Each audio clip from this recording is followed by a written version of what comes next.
Hello and welcome to Rajya Sabha Television. You're watching a brand new edition of India's World with me, Frank Razam Pereira. Prime Minister Narendra Modi's first foreign tour in his second term would be to its neighborhood nations in the Indian Ocean, emphasizing on the need for greater cooperation and maritime security in these waters. Prime Minister Modi initially was going to Maldives as his chosen destination for his first visit on June 7th and 8th. As per media reports, he will stop over in Colombo as well as a mark of solidarity with the nation that witnessed the biggest ISIS attack on Easter Sunday.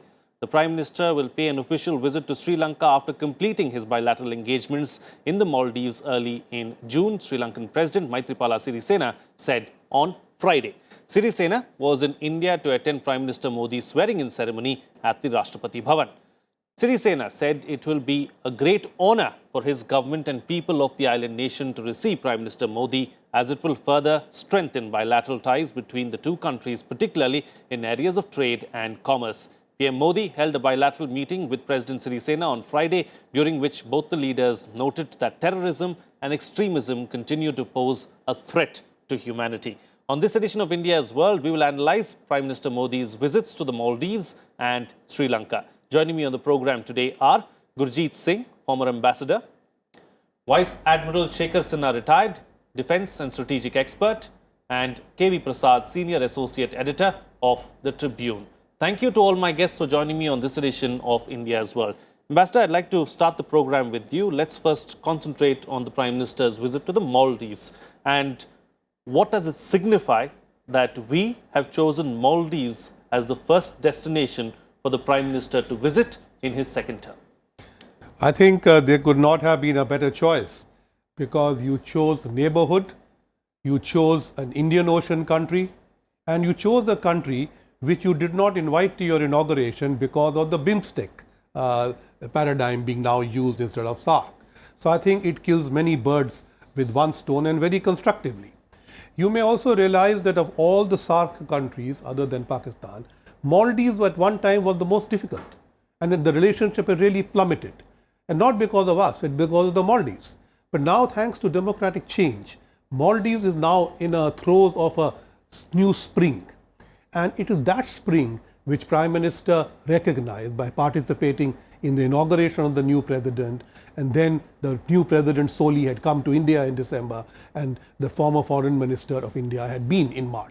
So I think a consolidation of the relations, telling them very clearly that you are very high on our priority, remains the leitmotif of this decision, and I compliment the government for it. All right. Admiral, let's try and understand and put into perspective why the Maldives is so high on our priority list.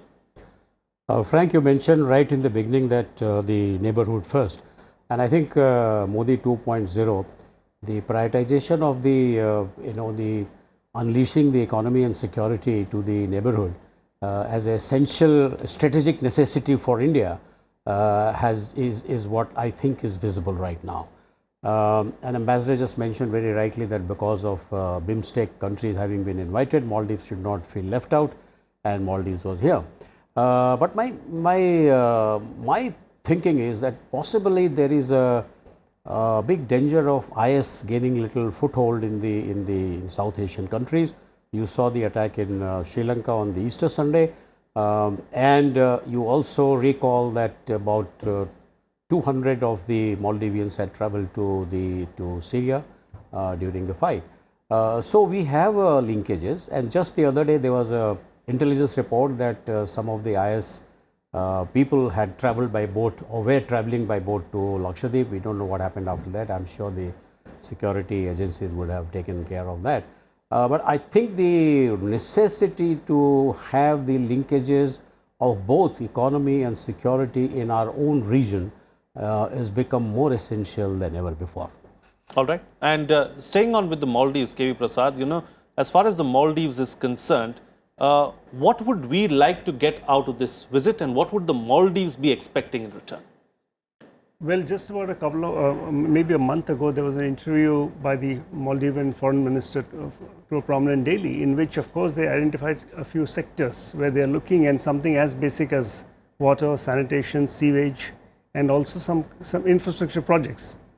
So the priorities are very clear, and the fact remains, as we know, situation with Maldives had really gone out of hand vis-a-vis relationship with India was concerned, and the previous administration was trying to project itself more closer to China, and that was something strategically which was being observed from New Delhi very carefully, because there were many other issues rolled into one. You had a very prominent Indian airport who had to shut shop and come back.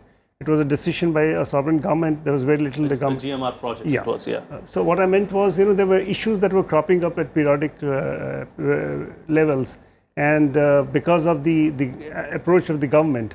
But with the new government in place, things started changing. And once again, if you refer to the same interview I just mentioned to, the question was specifically asked, China was being played by the previous administration vis-a-vis India, and that was really not the right policies what the current foreign minister of the Maldivian government mentions. So I think the priorities are very clear, and because they all remember whether the 1988 mercenaries, when they attacked, it was the Indian troops which landed there. 2004 tsunami, Indians were there to help them out. And I think when the water crisis broke, I think the Indian Air Force and Indian Navy was the first to go with relief. So there is a bond with the kind of thing India has done for it, but the political side of it is something which has been through a roller coaster. And with President Soleh back, and one hears reports of President Nasheed also finding a place in the new administration in some form and fashion, surely it's a more India-friendly regime, and it's time to take forward the bonds which have been built over the years. Sure, certainly. Since you brought up China, I'll come to China in just a bit. But before that, let's focus on Sri Lanka as well, because the Prime Minister is going to be visiting Sri Lanka. It has been declared by the President of Sri Lanka himself, Maithripala Sirisena. So let's not forget that there were those dastardly attacks on Easter Sunday in Sri Lanka, and it's a good way to show solidarity with the people of Sri Lanka. Ambassador, with the Prime Minister going there and visiting Colombo as well. Indeed, it was extremely very sad. All the years that I spent in Sri Lanka, they were pretty violent years. But I don't recall a single incident where the violence was so extensive and diverse, with so much loss of life in one time. So this really, I must say, shook us to the core. It was evident that Sri Lanka was ill prepared to deal with this threat. And it had been kind of overlooked, and it was like a ripe cherry for the picking, and they were hit very badly. It's really a sad situation. Now, I think what the Prime Minister's decision to, if he goes on the way back from Maldives to stop over in Sri Lanka, is again a step in the same direction. You have an Indian Ocean friend, a close neighbor, who's part of our old cultural comfort, and we are restoring the relationship with them to the point that we can stand by them for whatever they need. Now, today, with both Maldives and Sri Lanka, security is at the top. So with Sri Lanka, I think it is how to deal with terror. And similarly with Maldives, as he said, terror was an issue. But also, I think with Maldives, we are going to perhaps conclude the Mutual Legal Assistance Treaty, which was discussed over the last 6 months. This will be very important to put into place a structure that in case you need legal assistance to get back people involved in drugs or money laundering or terror, then we should have an easier time to get them. So what you see in the present government in Sri Lanka and the present government in Maldives is a positive sign that it is not anybody first, but India first. And we will work with you on political issues, on security issues, on economic issues. Now, this does not mean that every single project will come our way. And I don't think that is India's expectation. But look at Bangladesh. Very close political relations, but the economy is open to all, including India and China and everybody else. I think that kind of model India is willing to live with, because we are not the sole providers of infrastructure assistance or other matters, but certainly trade with India, access to the Indian market, close cooperation on terror is very important. And in this, the recent trilateral idea that India and Japan would work in Sri Lanka on the Colombo port is bringing alive what Prime Minister Modi and Prime Minister Abe Shinzo had decided in Japan in 28th of October last year, that we will look at Bangladesh, Sri Lanka and Myanmar as first 3 areas besides Africa where trilateral projects could take place. So I think this is not just a stopover, it's a very meaningful and fulsome stopover where we will put our relationship further on the tracks. With Maldives firmly on the tracks, with Sri Lanka I think is on the tracks. Their government needs to keep its stability going, and I think the Indo-Sri Lankan vessel is sailing quite well.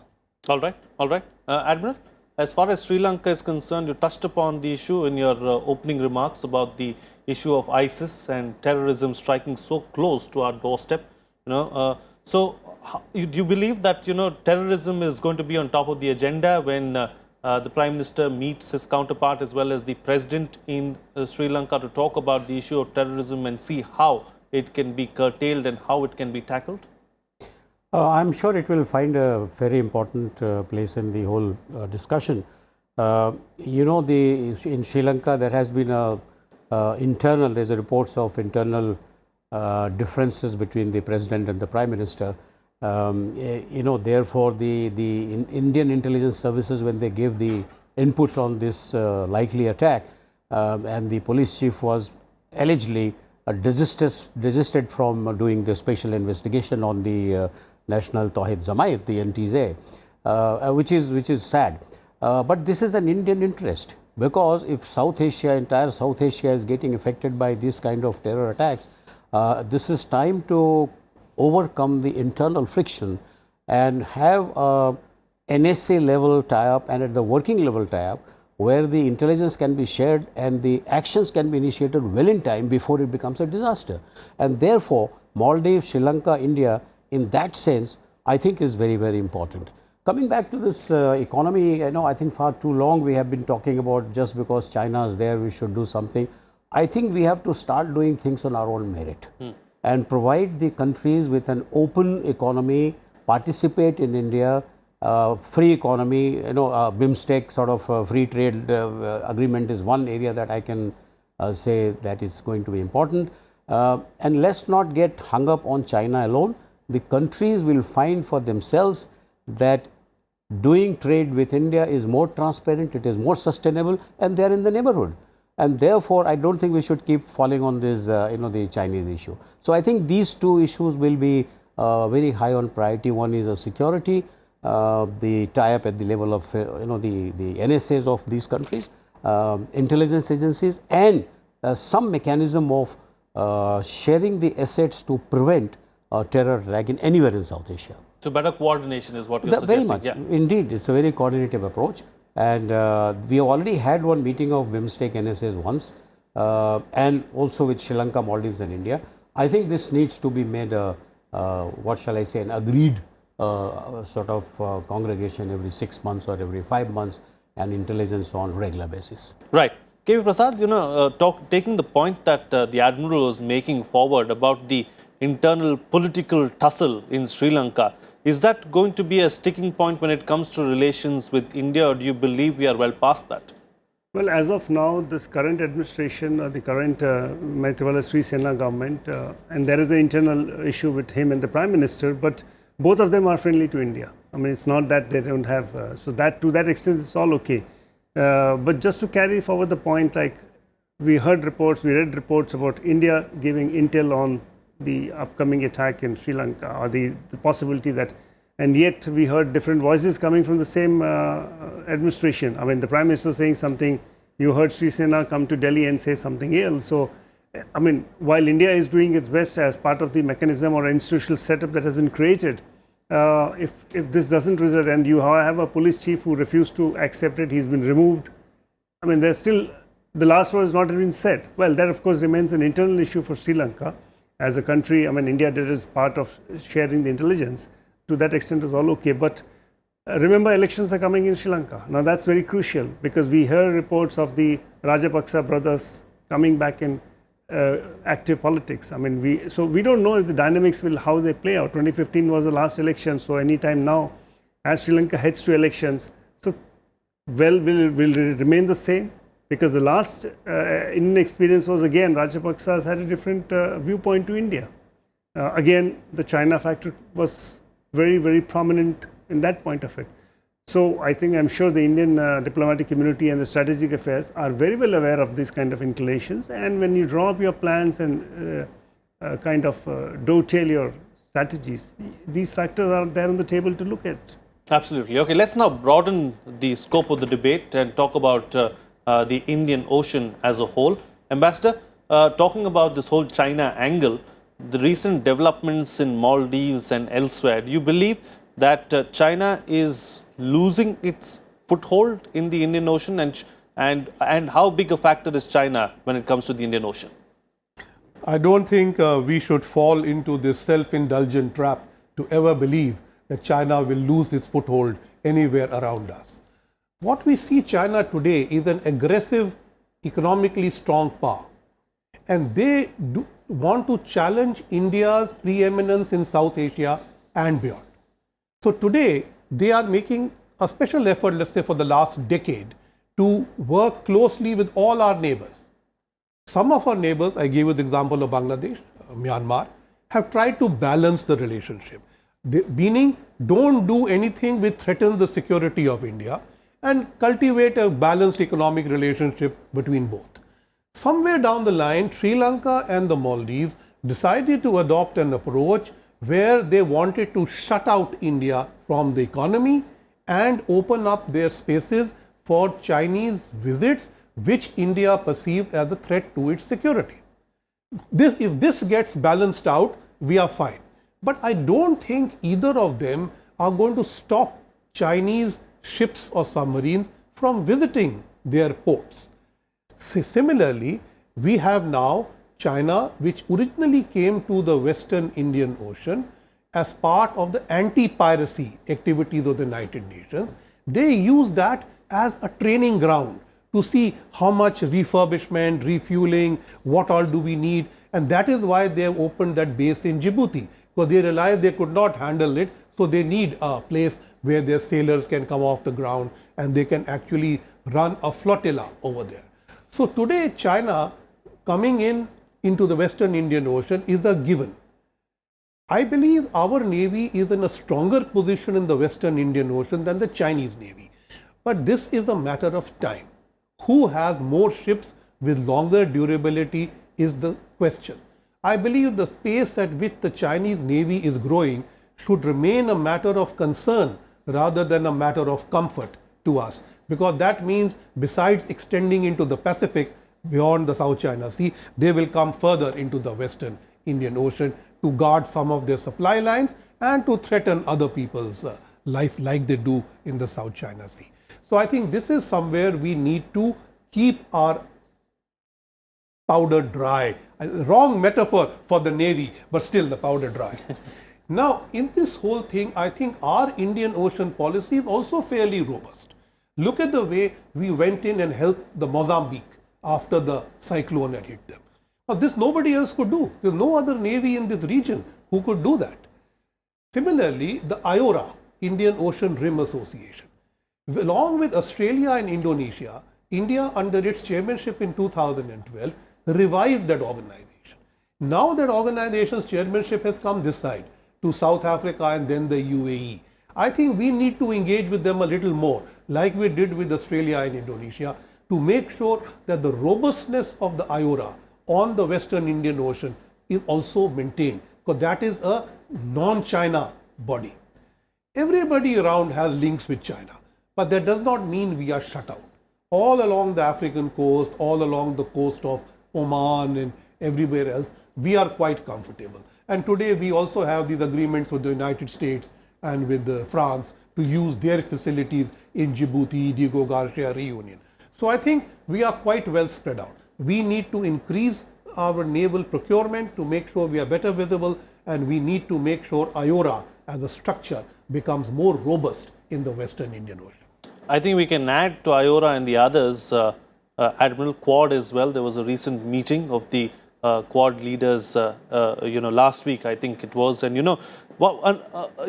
talking about the South China Sea and the Pacific and China, there was a rather alarming headline in all of the newspapers this morning, where a Chinese general has spoken about war, spoken about how the US should not, meddle with affairs in Taiwan and China's territorial claims in the sea. So that is quite alarming as well.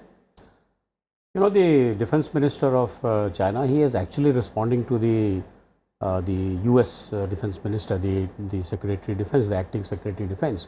Taiwan has always been a big issue for China, and the policy of the United States to give better arms and ammunition to Taiwan and improving or maybe upgrading the diplomatic relation with Taiwan, that has actually been bothering China quite a lot. And therefore, this is the CPC party line that anybody who tries to keep Taiwan separated from mainland China, China will do everything to take it back. And they said that unification is a given sort of agenda. But the more disturbing part is beyond the South China Sea has already happened, and just doing freedom of navigation operations is actually not good enough. You have to go beyond that really, because if you have power, you must demonstrate that you can use it. Otherwise, it's of very little value, and that is what the US Navy and the other navies will have to do there, because China every now and then it shows that it is willing to use that power. In the Pacific, the Australians and the US have to work much harder, because those South Pacific and the other smaller island nations, they are very close to China. China is giving them very large aid, and recently 2-3 days back an amphibious warship of the Chinese Navy has visited Sydney, probably just a demonstration that we are here and we can probably get this kind of force to bear upon you. So it's a show of strength in the Pacific, and as far as the Australians and US navies are concerned, they will really have to be more active than what they are. But coming back to our own region of Indian Ocean, as you mentioned in the beginning, Hu Jintao talked about the Malacca dilemma, because nearly 70 to 80% of the energy of the Chinese actually traverses through the Indian Ocean. No matter what they do, our calculation is that more than 53% of their energy will continue to traverse over Indian Ocean till about 2050, after which the energy requirements will keep increasing in any case. Now, if you see the three choke points through which the ships travel, one is Straits of Malacca, one is the Straits of Hormuz, and one is the Gulf of Aden. And in all three, the Chinese have got a foothold now. The Malacca port is being developed by them because the Malaysians have given it to them. There are 2-3 small islands which will be reclaimed, and they will make it a big port, in spite of the fact that Port Kelang is not very far and Singapore is not very far. So it doesn't have any economic sort of agenda as far as I can see.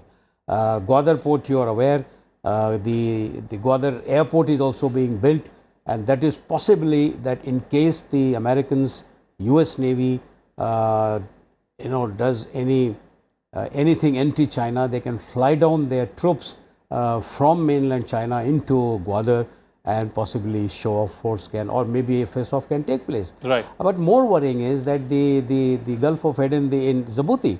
But the good thing which has happened for India is now that we have got an agreement with the Americans and the French. We have a place from where we can go and operate. So I think that all in all, the naval capabilities have to keep building. We have a very robust maritime domain awareness network, and we have this mission-based deployment in all choke points 24/7 throughout the year. So we are there, Yeah. but we have to carry on this path, and more sort of assets have to be created which are visible. Absolutely, absolutely. KV Prasad, so is the focus now going to shift to the Indo-Pacific for the next few years? Well, let's look at this way. Very recently, the Government of India and the Ministry of External Affairs formed a separate division for Indo-Pacific. Now, while a lot of arguments are being talked about as whether it's a military construct or not, I think the vision for Indo-Pacific was made clear at the Shangri-La dialogue. The Prime Minister made it very clear as to what it meant. And with that comes from, it's more of an economic kind of a thing where you are trying to build a relationship in the region. That having been said, there always remains this overarching security concerns, which Admiral Sinha had very elaborately put out. So how do you deal with it? This is the issue. About a decade ago, we heard a report from a Pacific commander of the US who said the Chinese said, why don't you just take the other side of Pacific and just leave this side of Pacific to us? This was said in a public forum in Delhi. So that being the case, these are the concerns, and all people at this. And look that with the issue of President Trump's he wants to just draw away the U.S. forces from as many places as possible and look for themselves, and leave the area regional forces to marshal its own security concerns. So this is where the reality exists. Indo-Pacific, of course, as I said, from what used to be Asia-Pacific became Indo-Pacific, and now it's, as I said, India has created its own division. So very clearly the focus is there. How it moves forward, I think that's where the strategic affairs and the planners are looking at closely. How do you translate the vision the Prime Minister made it clear and move it forward? Absolutely. All right. Quick closing comment from you, Ambassador. The concluding remark. Let's come back to the Maldives and Sri Lanka and the best way forward. I think they are the two countries, as I said earlier, with whom we have a great cultural comfort. And I think we are reclaiming our space as a good neighbor. And I think both governments today are very positive. I think India has been very generous towards them. Towards Maldives, after the election, we offered a huge budgetary support. We offered large amount of skilling, 1,000 scholarships. And we offered we have, I think, redone the hospital, and we are ready to do a hospitality training institute. So I think, and now I believe it's cricket. So if you see how Afghanistan and Bangladesh have burst on the world's cricket, I think Maldives is the only South Asian country left out. So I think we must shepherd them into world cricket, and that will be a great identity for them. At the same time, I think the entry of IS, beyond what Pakistan-based trouble that has been caused through Sri Lanka, I think we need to be watch out, because these are now parallel tracks, not necessarily doing the same thing with each other. So we need to watch that, and I think these two countries have been a little lax or perhaps unaware of the danger which lurks. So I think that is somewhere where Prime Minister's visit will certainly consolidate this feeling of oneness, the feeling that our destinies are clearly interlinked, and if you think that you can get away with 200 people going to join the IS, then that is a threat to us as well. All right. All right then, we heard it from the experts. Of course, strong cultural ties as far as Sri Lanka and Maldives are concerned, and the future looks bright as far as the relationship that India will have with these two nations as well. With that, it's a wrap on this edition of India's World. Thank you to all my guests for joining me on the program and putting things into perspective for us. We'd like to hear from you as well. Do share your feedback with us. Our email ID is indiasworld.feedback@gmail.com. You can also tweet to us using our Twitter handles at FRP09 and at Rajya Sabha TV. That's it from me. See you again next time.